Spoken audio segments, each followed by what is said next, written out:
আসসালামু আলাইকুম। চট্টগ্রাম ৮ আসনের সাবেক সংসদ সদস্য এবং বৈদেশিক ও প্রবাসী কল্যাণ মন্ত্রী নুরুল ইসলাম বিএসসি ১৯৯১ খ্রিস্টাব্দে একটি মহিলা কলেজ হিসেবে কলেজটি প্রতিষ্ঠা করেন।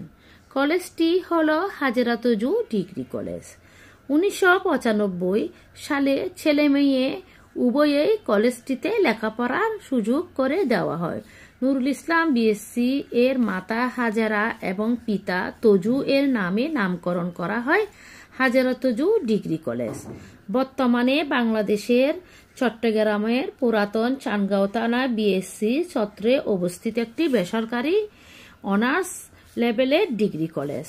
২০০৫ সাল পর্যন্ত বিজ্ঞান, কলা ও বাণিজ্য ডিগ্রি পাস সার্টিফিকেট কোর্স ছিল, কিন্তু ২০০৬ সাল থেকে প্রতিষ্ঠানটি ব্যবস্থাপনায় স্নাতক এবং ২০০৭ সাল থেকে এটি অ্যাকাউন্টিংয়ে স্নাতক শুরু করে। হাজেরা তজু কলেজ ত্রিতল বিশিষ্ট পুরাতন ভবন ৩টি, ৪তলা বিশিষ্ট পুরাতন ভবন ২টি, ৬তলা বিশিষ্ট নতুন ভবন ১টি এবং নতুন ভবন নির্মাণাধীন রয়েছে।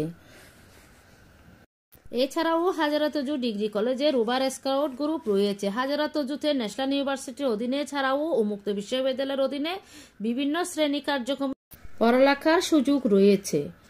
এছাড়াও Hazera Taju degree college alumni association বা প্রাক্তন ছাত্রছাত্রী পরিষদ রয়েছে। হাজেরা তজু ডিগ্রি কলেজে অন্যান্য শ্রেণী কার্যক্রম পরিচালনার পরিকল্পনা রয়েছে। সম্পূর্ণ রাজনৈতিক মুক্ত শিক্ষা প্রতিষ্ঠানটির সার্বিক সফলতা কামনা করছি।